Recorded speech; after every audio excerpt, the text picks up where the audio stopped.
It was a quiet morning in the heart of downtown Chicago. The sun had just begun to peek over the tall buildings, casting soft golden light onto the streets below. People were slowly waking up, starting their day with routines they knew by heart. Some hurried to work, clutching briefcases or laptops, while others strolled leisurely, enjoying the crisp autumn air. Among these early risers was Jason Statham, a man well known in his neighborhood for more than just his name. He wasn't famous like the movie star who shared his name, but he had earned respect in his own way. Jason worked as a mechanic at a small garage on the edge of town, fixing cars with hands that seemed almost magical when it came to engines. But outside of work, he was also known for something else: his skills in mixed martial arts. For years, Jason had trained hard, not because he wanted fame, but because he believed in being prepared for anything life might throw at him. That particular morning, Jason decided to take a break from his usual routine. Instead of grabbing breakfast, at home he chose to visit his favorite cafe, a cozy little spot tucked between two towering office buildings. It wasn't fancy, but the coffee was strong and the pastries were always fresh. Plus, Jason liked the atmosphere. There was something comforting about sitting at one of the tiny tables near the window, watching the world go by as he sipped his drink. So, after locking up his garage and hopping onto his motorcycle, he made his way through the city streets, weaving carefully around traffic until he reached the cafe. When Jason arrived, the line outside stretched longer than usual. A group of office workers chatted animatedly near the entrance, scrolling through their phones as they waited. Tourists snapped photos of the colorful mural painted on the side of the building, while delivery drivers dashed in and out, picking up orders for their customers. Jason didn't mind waiting. He pulled out his phone and leaned against the brick wall, scrolling absent-mindedly through social media. Every now and then, he glanced up to check how far the line had moved. The smell of freshly brewed coffee wafted through the air, making his mouth water. He couldn't wait to get his hands on a steaming cup of black coffee, the perfect start to his day. Unbeknownst to Jason, however, trouble was brewing nearby. Two police officers, Officer Ryan and Officer Kelly, were patrolling the area. They weren't bad people, but they were having a rough morning. Earlier that week, there had been reports of a suspicious man loitering around businesses in this part of town. Witnesses described him as wearing dark clothes and carrying what looked like tools in a backpack. The description was vague, but it was enough to raise concerns. Shop owners worried about potential break-ins, and the officers felt pressure to act quickly. As they walked down the street, keeping an eye out for anyone matching the description, their eyes landed on Jason. To the untrained observer, Jason looked harmless. He stood casually in line, dressed in jeans and a leather jacket, his helmet resting on the ground beside him. But to Officer Ryan and Officer Kelly, certain details caught their attention. His leather jacket reminded them of the dark clothing mentioned in the report. The helmet and gloves lying nearby could easily be mistaken for gear used by someone trying to conceal their identity. And then there was the fact that he seemed unusually calm, standing apart from the crowd as if he didn't belong. None of these things were criminal on their own, but together, they painted a picture that made the officers uneasy. "Hey, do you see that guy?" Officer Ryan whispered to Officer Kelly, nodding discreetly toward Jason. Kelly squinted, studying him closely. "Yeah, I see him. You think it's him?" Ryan shrugged. "Could be. Let's check it out." Without hesitation, the two officers approached Jason. Their boots clicked against the pavement as they drew closer, drawing curious glances from the people in line. Jason, still focused on his phone, didn't notice them until they were practically right behind him. When he finally turned around, startled by the sound of someone clearing their throat, he found himself face to face with two uniformed figures. "Sir," Officer Ryan said sharply, his tone authoritative, "we need you to step aside." Jason blinked, confused. "What? Why?" Officer Kelly stepped forward, her hand resting lightly on the holster of her gun. "We just have a few questions for you. Please come with us." For a moment, Jason froze. Questions? What kind of questions? He hadn't done anything wrong, or so he thought. His mind raced as he tried to make sense of the situation. Was this some kind of misunderstanding? Or had someone reported him for something he wasn't even aware of? Whatever the case, he knew better than to argue. Slowly, he set his phone down and raised his hand slightly, showing he meant no harm. Okay, Jason said, his voice calm despite the knot forming in his stomach. I'll cooperate. Just tell me what's going on. But before he could say another word, Officer Kelly spotted the paper cup of coffee in his hand. She must have assumed it was evidence of something, perhaps proof that he'd stolen it or used it as part of some scheme. Without warning, she snatched the cup from his grasp and hurled its scalding contents directly at him. Time seemed to slow as the hot liquid arced through the air. For a split second, Jason stared at it in disbelief, unable to process what was happening. Then the coffee hit him, splashing across his chest and soaking his shirt. The heat was intense, searing his skin instantly. He gasped, instinctively stepping back as pain shot through his body. Around him, the crowd erupted into chaos. People screamed, shouting protests as they watched the scene unfold. Some whipped out their phones, recording the incident, while others simply stared in shock, unsure of what to do. Jason winced, clutching his chest as he tried to steady himself. His shirt clung to his skin, damp and uncomfortably warm. He looked up at the officers, his expression a mixture of confusion and pain. But beneath the surface, something else stirred. Anger. Not the kind of blind rage that leads to reckless actions, but a controlled fury born from years of discipline and self-control. Jason knew how to handle situations like this. He'd trained for moments where emotions ran high, teaching himself to stay calm even when everything inside him screamed to lash out. "You don't want to do this," Jason said, his voice low and steady. Each word carried weight, cutting through the noise of the crowd. Officer Ryan and Officer Kelly exchanged uneasy glances, suddenly realizing they might have made a grave mistake. But it was too late to take it back now. The damage was done, and the consequences were only beginning to unfold. The crowd outside the cafe buzzed with tension. People whispered to each other, their voices a mix of shock and disbelief. Some pointed their phones at Jason, recording every moment, while others simply stared, frozen in place.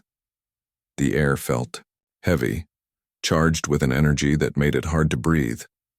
Jason stood there, his chest burning from the scalding coffee, but his face remained calm. His eyes locked onto Officer Ryan and Officer Kelly, who now looked uneasy. For a split second, time seemed to stop. Officer Ryan took a step forward, gripping his baton tightly. "Don't move," he barked, his voice sharp and commanding. But there was something in his tone, an edge of uncertainty that betrayed his confidence. Officer Kelly, on the other hand, fumbled with her radio, calling for backup. Her hands trembled slightly as she spoke into the device, her words rushed and disjointed. Neither officer had expected this kind of reaction from Jason or from the crowd. Jason didn't say anything at first. He just stood there, his posture relaxed but alert, like a coiled spring ready to snap. His shirt clung to his skin, soaked and steaming faintly from the heat of the coffee. The pain was undeniable, but he pushed it aside, focusing instead on the situation unfolding around him. He knew better than to lash out no matter how angry he felt. Years of training in mixed martial arts had taught him control, not just over his body, but over his emotions too. Still, the officer's actions had been reckless, and Jason wasn't about to let them off the hook without holding them accountable. "You don't want to do this," Jason repeated, his voice firm but measured. His words carried weight, cutting through the noise of the crowd.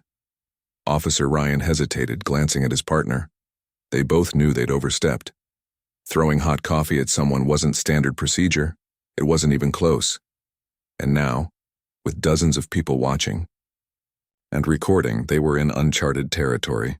For a moment, no one moved. The only sounds came from the murmurs of the crowd and the distant hum of traffic. Then Jason took a small step back, raising his hands slightly in a gesture meant to show he wasn't a threat. "Look," he said, his tone softer, but still serious. "I'm not here to cause trouble. I came for coffee. If you've got questions, ask them. But if you think I'm going to stand here and let you treat me like this without consequences, you're wrong." His words hung in the air, lingering like smoke after a firecracker. The officers exchanged another glance, their expressions tightening. They hadn't expected Jason to be so composed or so articulate. Most people would have panicked or shouted, maybe even tried to run. But Jason was different. He exuded a quiet strength that made him impossible to ignore. Even the crowd seemed to sense it, falling silent as they waited to see what would happen next. Officer Ryan tightened his grip on his baton, clearly torn between aggression and restraint. "We're just doing our job," he said, though his voice lacked conviction. "Someone matching your description has been causing problems around here." Jason raised an eyebrow, his expression skeptical. "Problems? Like what, buying coffee?" The sarcasm in his voice drew a few chuckles from the crowd, breaking the tension momentarily. But Jason wasn't trying to make jokes. He wanted answers and respect. "If you've got a problem with me, fine," he continued. "But throwing coffee on someone isn't solving anything, it's just making things worse." Officer Kelly shifted uncomfortably, her earlier bravado fading. She glanced at her partner, then back at Jason, unsure of what to say. Backup couldn't arrive soon enough, but until then, they were on their own. And standing across from someone like Jason Statham, someone who could probably take both of them down without breaking a sweat, wasn't exactly comforting. As the seconds ticked by, the crowd began to grow restless. A man in a business suit stepped forward, pointing accusingly at the officers. "Hey, that's not right," he shouted. "You can't just attack people for no reason." Others chimed in, their voices rising in agreement. "Yeah, what's going on here?" demanded a woman holding a toddler in her arms. "Why are you treating him like that?" The officers bristled under the scrutiny, their earlier authority crumbling under the weight of public opinion. They weren't used to being questioned like this, especially not in front of so many witnesses.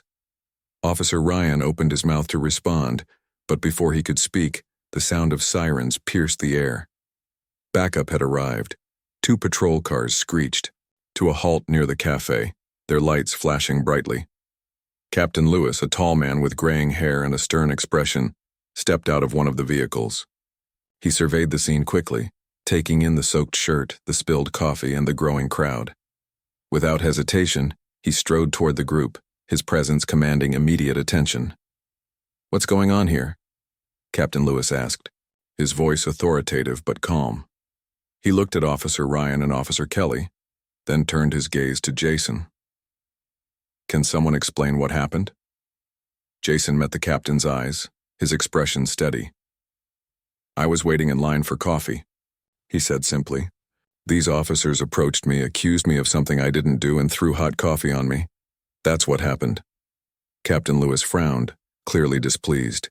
He turned to his officers, his tone sharp. "Is this true?" Officer Ryan hesitated, glancing at his partner. "Sir, we thought he matched the description of a suspect." "A suspect?" Jason interrupted, his voice rising slightly. "What suspect? I haven't done anything wrong. You saw me standing in line, minding my own business. Did you even bother to ask me any questions before you decided to assault me?" The captain held up a hand, silencing both sides. "Enough," he said firmly. Then, addressing Jason, he added, "I apologize for this misunderstanding. We'll get to the bottom of it. Are you hurt?" Jason nodded, gesturing to his chest. "It burns, but I'll live." Captain Lewis nodded grimly. "All right, let's clear this up. Officers, come with me. Mr. Statham, please wait here. We'll sort this out." As the officers followed their superior, the crowd began to disperse, satisfied that someone in charge was handling the situation. Jason stayed where he was, leaning against the cafe wall as he tried to process everything that had just happened. He wasn't surprised by the officers' initial mistake. They were human after all. But their reaction had been excessive and unnecessary. Still, he reminded himself that anger wouldn't solve anything. What mattered now was finding a way to ensure this kind of thing didn't happen again. Minutes later, Captain Lewis returned, his expression apologetic. "Mr. Statham, I want to personally apologize for what occurred here today. My team acted improperly, and I assure you this will be addressed." Is there anything I can do to make this right? Jason studied the captain for a moment, weighing his words carefully. Finally, he nodded. I appreciate the apology, but apologies aren't enough. Something needs to change. People shouldn't have to worry about being treated like criminals when they're just living their lives. Captain Lewis nodded solemnly. I agree. This is a wake-up call for all of us. Thank you for bringing this to light. With that, the situation began to wind down. Jason accepted a fresh cup of coffee from the cafe owner, who insisted it was on the house. As he sipped the warm liquid, he couldn't help but reflect on the morning's events. It had started as an ordinary day, but it had turned into something far more significant. Little did he know, the ripple effects of this incident would continue to spread, touching lives far beyond his own. By the time Jason left the cafe, the incident had already begun to spread like wildfire. Someone in the crowd had posted a video of the confrontation online, and within hours, it was everywhere. Social media platforms lit up with comments, shares, and reactions. News outlets picked up the story, eager to report on what they called a shocking example of police misconduct. The footage showed everything: the spilled coffee, the crowd's outrage, and Jason's calm but firm response. It painted a vivid picture of a man who refused to back down, even when faced with injustice. Jason didn't realize how big the story had become until he got home.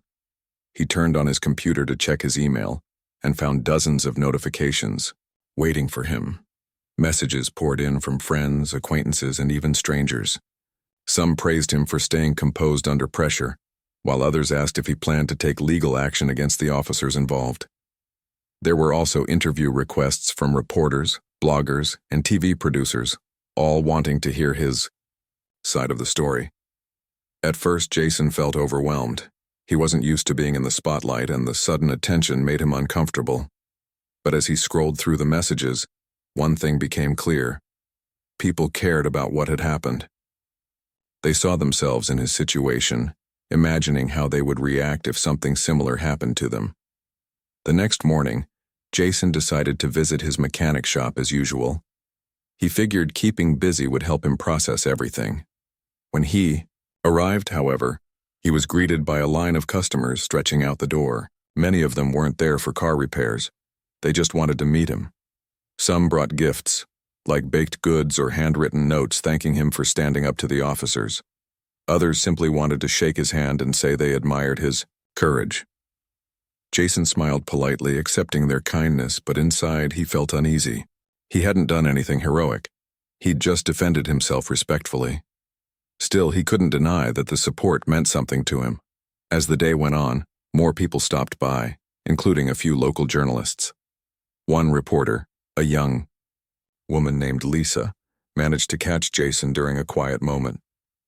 She introduced herself and asked if he'd be willing to talk about what happened. At first, Jason hesitated. He didn't want to stir up trouble or make things worse for the officers involved. But Lisa assured him she wasn't looking for drama, just the truth. After thinking it over, Jason agreed to share his thoughts. They sat down in the corner of the garage, surrounded by tools and engine parts. The smell of oil and grease filled the air, a stark contrast to the polished world of news reporting. Lisa pulled out her recorder and began asking questions. What was going through your mind when the officers threw coffee on you? She asked gently. Jason leaned back in his chair, running a hand over his face. Honestly, I was shocked, he admitted. I mean, I understood why they approached me. I fit some vague description, and they were doing their job. But throwing coffee? That's not solving anything, it's just making people angry. Lisa nodded, jotting down notes. Do you think this kind of thing happens often? Jason shrugged. I don't know, maybe it does, maybe it doesn't. What I do know is that everyone makes mistakes. Cops are no different. The problem isn't always the mistake. It's how we handle it afterward. If someone messes up, they need to own it. Blaming others or covering it up only makes things worse. His words resonated deeply with Lisa, who had covered countless stories about police-community relations. She could tell Jason wasn't interested in playing the victim or stirring up controversy. Instead, He seemed genuinely concerned about finding solutions. "So what do you hope comes out of all this?" she asked. Jason thought for a moment before answering. "I hope people start talking, not just about what happened to me, but about how we can prevent stuff like this in the future. Police officers have tough jobs. They deal with dangerous situations every day. But so do regular people. We're all human. We all make mistakes. What matters is learning from them and moving forward together." When the interview ended, Lisa thanked Jason for his honesty. She promised to write a fair and balanced article, focusing not just on the incident itself, but on the bigger issues it raised. As she packed up her things and left, Jason felt a sense of relief. Talking about what happened hadn't been easy, but it had helped him clarify his thoughts. He still didn't have all the answers, but at least he knew where he stood. Later that evening, Jason received a call from Captain Lewis. The captain sounded sincere as he apologized once again for the officer's behavior. "We're taking this very seriously," he said. "Both officers are undergoing additional training, and we're reviewing our procedures to ensure something like this doesn't happen again." Jason appreciated the gesture, though he remained cautious. "I'm glad to hear that," he replied. "But actions speak louder than words. I hope this leads to real change, not just for me, but for everyone." Captain Laura Lewis agreed, promising to keep Jason updated on any developments. When the call ended, Jason sat quietly for a while, reflecting on the conversation. He knew the road ahead wouldn't be easy. Change rarely came quickly, especially when it involved deeply ingrained systems and attitudes. But he also knew that moments like this, moments of vulnerability and accountability, were opportunities for growth. Over the following days, Jason continued working at his garage, trying to maintain a sense of normalcy despite the ongoing attention. Strangers still dropped by occasionally, offering words of encouragement or sharing their own stories of unfair treatment by law enforcement. Each encounter reminded Jason of the broader impact his experience had created. This wasn't just about him anymore. It was about a community coming together to demand better. One afternoon, a man named Steve walked into the shop. He looked nervous, clutching a worn baseball cap in his hands. "Hi," he said softly. "Are you Jason Statham?" Jason nodded, wiping grease from his hands. "Yeah, that's me. How can I help you?" Steve hesitated before speaking. I saw what happened to you on the news. It gave me the courage to speak up about something that happened to me last year. I was pulled over for no reason, and the officer treated me badly. I never said anything because I thought no one would believe me. But seeing you stand your ground, it made me realize I shouldn't stay silent. Jason listened carefully, nodding as Steve spoke. When the man finished, Jason placed a reassuring hand on his shoulder. "Thank you for telling me," he said. "That must have been hard. You did the right thing by speaking up, and if you ever need support, let me know. We're stronger together." Steve left the shop feeling lighter, as though a weight had been lifted off his chest. For Jason, the interaction reinforced the importance of using his platform wisely. He may not have sought fame, but now that he had it, he intended to use it for good. Whether it was repairing cars, teaching self-defense classes, or simply listening to someone's story, Jason believed in the power of small actions to create big changes.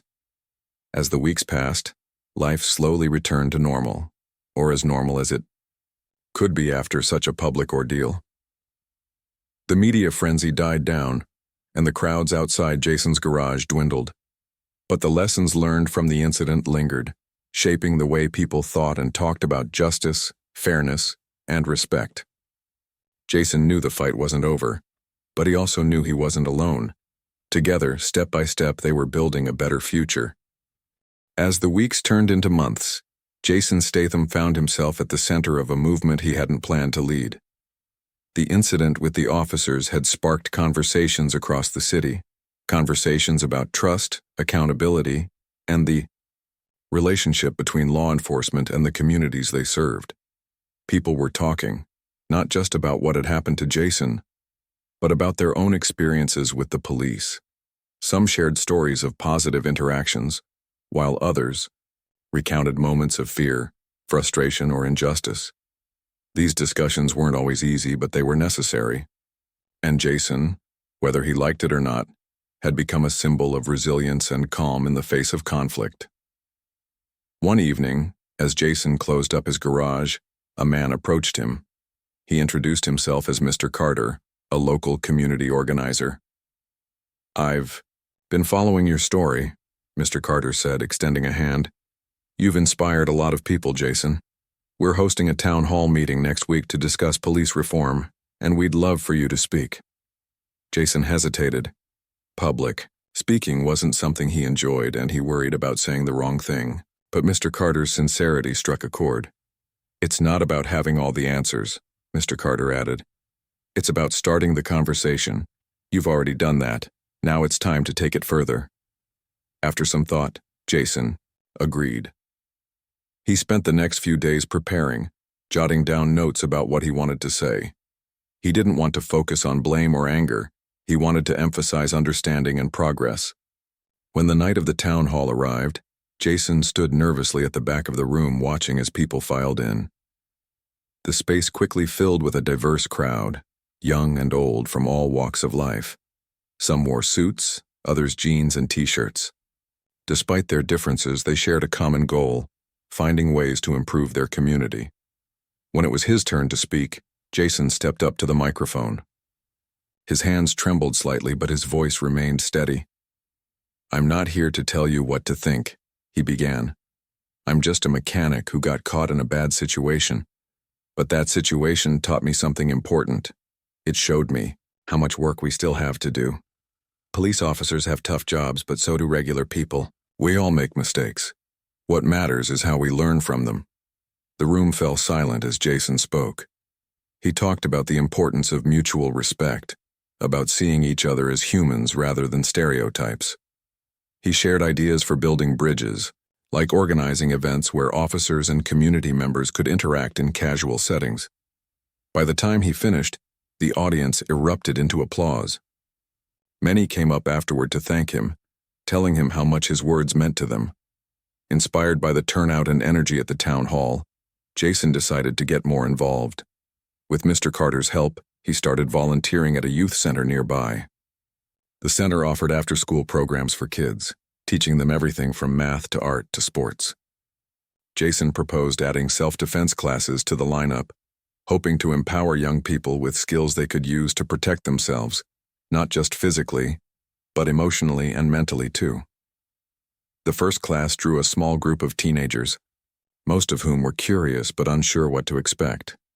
Jason greeted them warmly, introducing himself before leading them through warm-up exercises. "Self-defense isn't just about fighting," he explained. "It's about staying safe, making smart decisions, and knowing when to walk away. Sometimes the strongest thing you can do is avoid a fight altogether." Over time, the classes grew in popularity. Kids brought their friends, and soon the gym was packed with eager participants. Jason didn't just teach techniques. He shared lessons about confidence, discipline, and respect. He encouraged the teens to speak up if they ever felt unsafe or treated unfairly. "Your voice matters," he told them. "Don't be afraid to use it." Word of Jason's efforts spread beyond the neighborhood. Local businesses donated equipment and supplies for the youth center, while volunteers signed up to help run the programs. Even Captain Lewis reached out, expressing interest in collaborating. "We want to rebuild trust," he told Jason during a phone call. "If there's anything we can do to support your work, let us know." Jason suggested organizing a joint event, a day where officers and community members could come together for activities like basketball games, barbecues, and workshops. The idea was simple but powerful: break down barriers by fostering personal connections.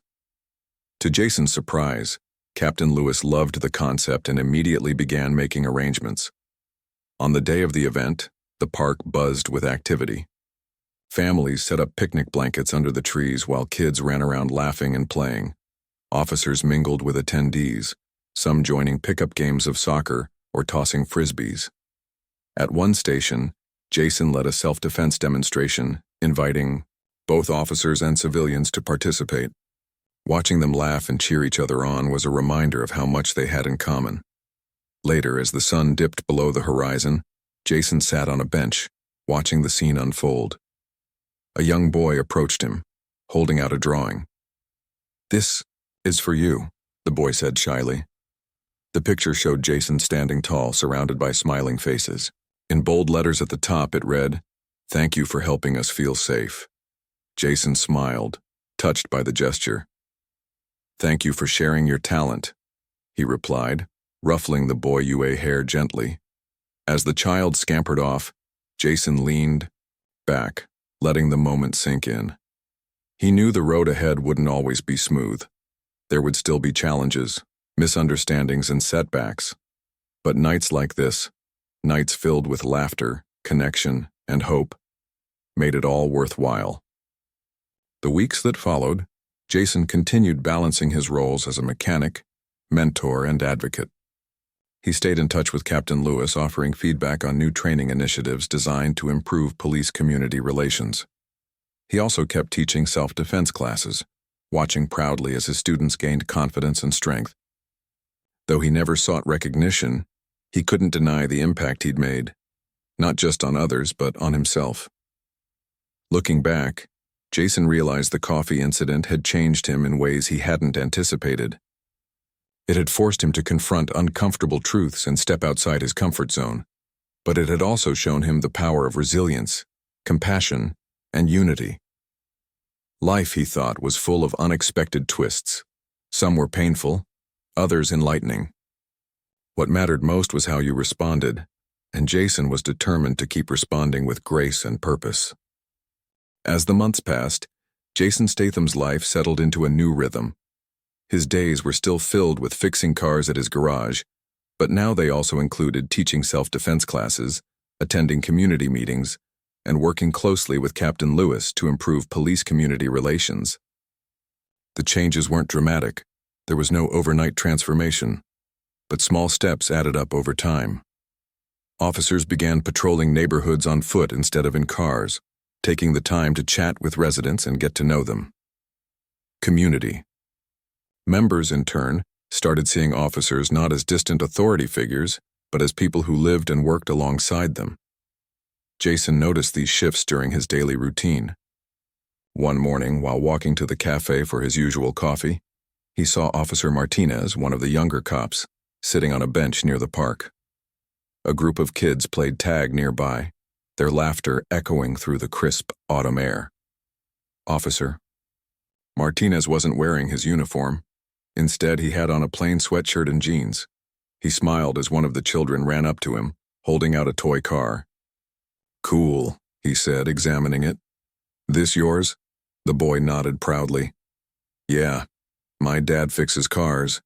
Maybe you can meet him sometime." Officer Martinez grinned. "I'd like that." Jason paused for a moment, watching the exchange. It was a simple interaction, but it meant something. Just a few months ago, those same kids might have crossed the street to avoid an officer. Now they felt comfortable enough to share toys and laugh together. Progress wasn't always loud or flashy. It often happened quietly in moments like this. Later that day, Jason stopped by the youth center to check on the self-defense program. The classes had grown so popular that they now ran 3 times a week with volunteers helping Jason teach. Today, however, he wanted to focus on something different. He gathered the teens in a circle and asked them to talk about their experiences with authority figures, not just police officers, but teachers, parents, and coaches too.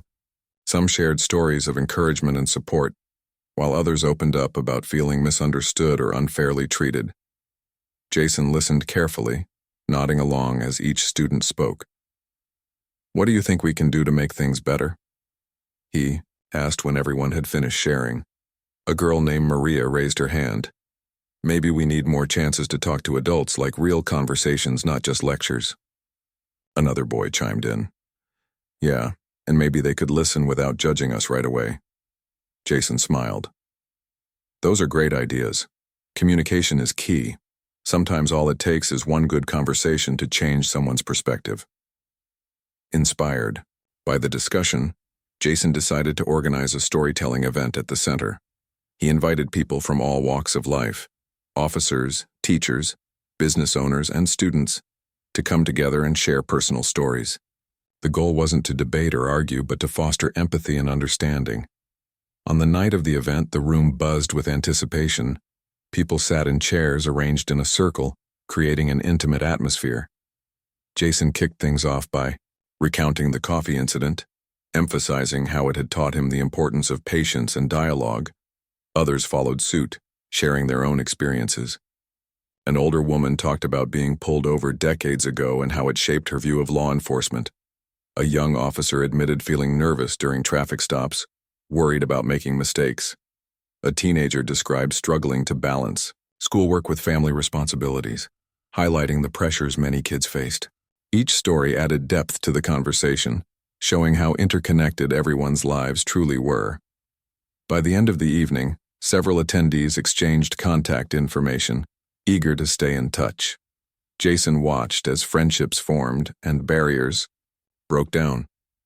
It was proof that meaningful connections could happen when people took the time to listen.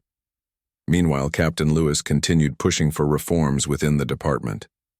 With input from Jason and other community leaders, he implemented new training programs focused on de-escalation techniques and cultural sensitivity. Officers participated in role-playing exercises designed to simulate challenging scenarios, helping them practice responding calmly and respectfully. Feedback sessions allowed civilians to voice concerns and offer suggestions, ensuring the process remained collaborative. Jason attended one of these sessions, observing as officers practiced handling tense situations. He noticed Officer Ryan and Officer Kelly among the participants. Both looked nervous but determined, clearly aware of the scrutiny they were under. When the session ended, Jason approached them cautiously. "Hey," he said, keeping his tone neutral. "How's it going?" Officer Ryan hesitated before answering. "It's tough," he admitted. "But I'm learning. We both are." Jason nodded. "That's all anyone can ask for. Keep going." Though their interaction was brief, it marked a turning point. Jason didn't hold grudges. He believed in second chances, but he also knew forgiveness had to be earned. Seeing the officers genuinely trying to improve gave him hope. Back at his garage, Jason reflected on how far things had come. Life hadn't returned to normal exactly. It was better. The neighborhood felt safer, more connected. People smiled at each other on the street and greeted shopkeepers by name. Even the cafe where the incident had occurred became a symbol of unity. Its owner, inspired by Jason's efforts, started hosting monthly community coffee hours, inviting locals to gather and discuss issues affecting the area. One afternoon, as Jason worked on a customer's car, a familiar face appeared in the doorway. It was Steve, the man who had confided in him weeks earlier about being unfairly pulled over. "Hey, Jason," Steve said, stepping inside. "Got a minute?" "Sure," Jason replied, wiping his hands on a rag. "What's up?" Steve grinned. "I just wanted to say thanks again for everything. You really helped me find my voice. I filed a formal complaint about what happened to me, and guess what? They're reviewing the case." Jason's eyes widened. "That's great news, Steve. I'm proud of you." Steve shrugged modestly. "I couldn't have done it without your support. Anyway, I also wanted to let you know I've been volunteering at the youth center. Those kids remind me of myself when I was younger, full of potential but unsure how to channel it. Helping them feels right, you know?" Jason nodded, smiling. "Yeah, I know exactly what you mean." As Steve left, Jason leaned against his workbench thinking about the ripple effects of his actions. Every choice he'd made, staying calm during the coffee incident, speaking out at the town hall, teaching self-defense classes, had created opportunities for growth and change. It wasn't about him being some kind of hero.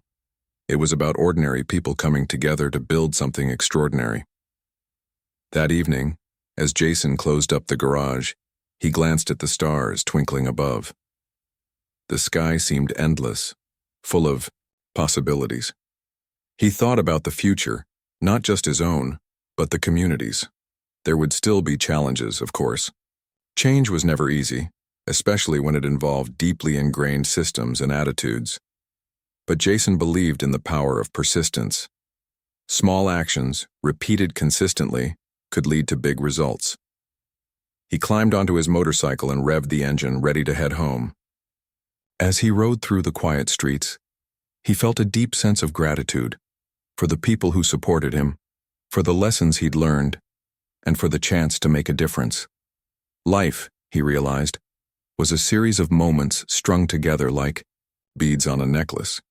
Some moments shone brighter than others, but each one mattered, and Jason was determined to keep adding beads to the string, one day at a time.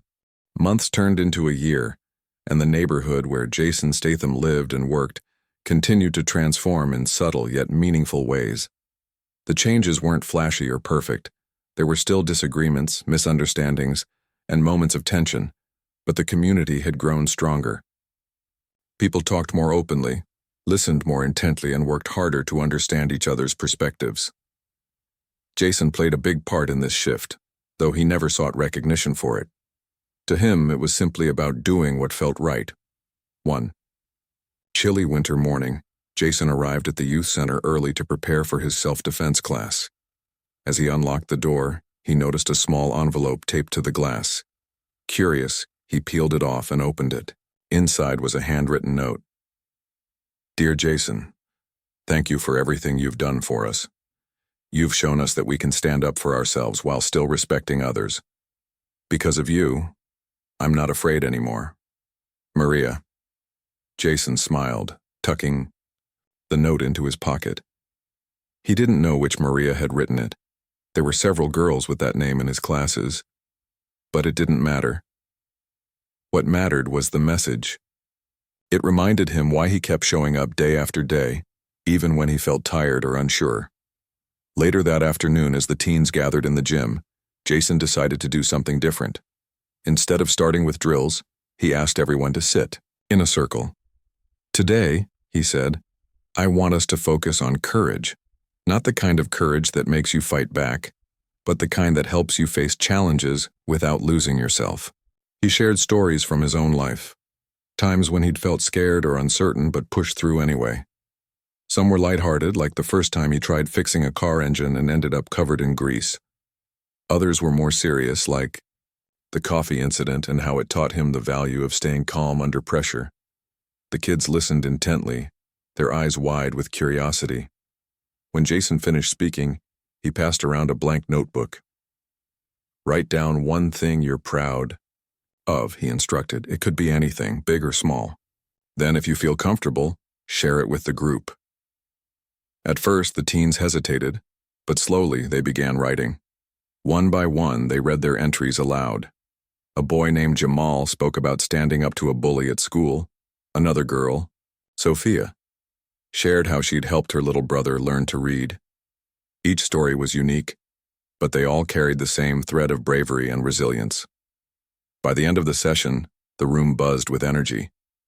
Jason watched as the teens high-fived, each other laughing and chatting like old friends. These moments, the ones where people connected and supported each other, were what made all the hard work worthwhile. Elsewhere in the city, Officer Ryan and Officer Kelly were adjusting to their new roles within the police department. Both had completed additional training and were now part of a pilot program aimed at improving community relations. Their job wasn't just about enforcing laws anymore. It was about building trust.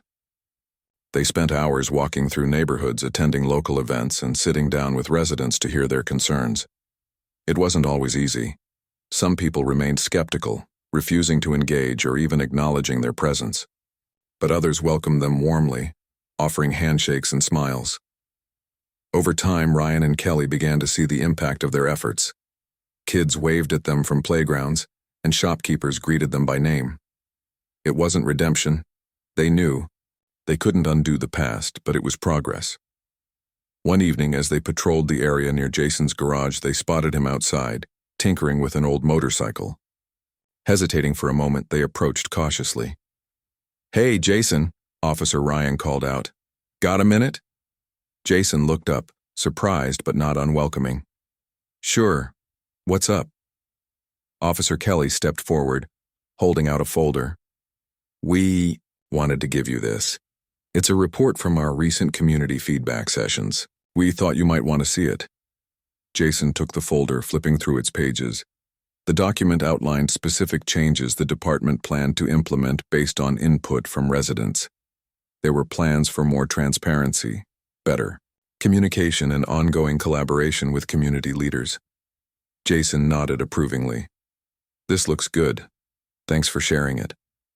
Officer Ryan cleared his throat. We also wanted to say, we're sorry. For everything. We messed up and we're trying to make it right. Jason studied them for a moment before responding. Apologies are important, but actions matter more. Keep doing the work, and people will notice. The officers nodded, gratitude evident in their expressions. As they walked away, Jason felt a sense of closure. Forgiveness wasn't something he gave lightly, but he believed in second chances. For everyone. As spring returned to Chicago, bringing warmer weather and longer days, the community celebrated its progress with a festival in the park. Booths lined the pathways, offering food, games, and activities for all ages. Local musicians performed on a makeshift stage, their melodies floating through the air.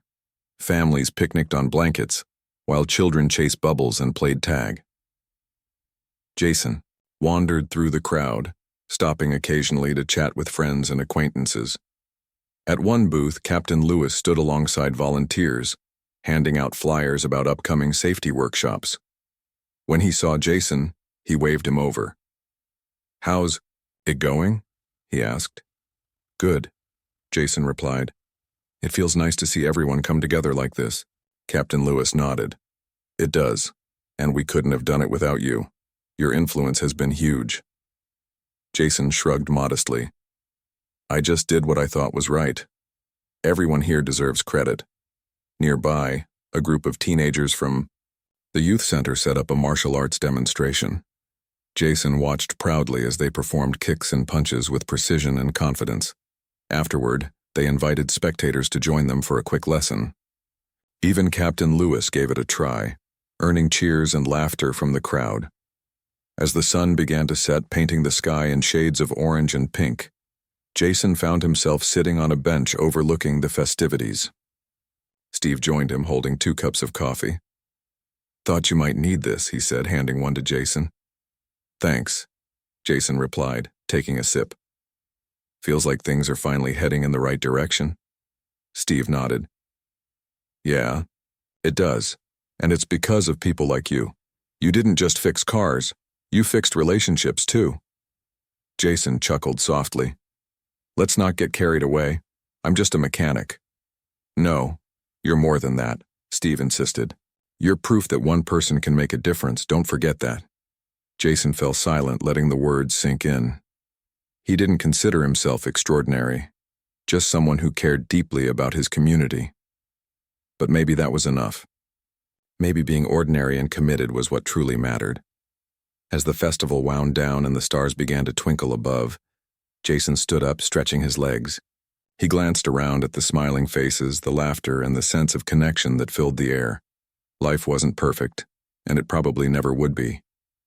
But it was better, not just for him, but for everyone who called this place home. Walking back to his motorcycle, Jason felt a deep sense of peace. He didn't know what the future held, but he knew one thing for certain.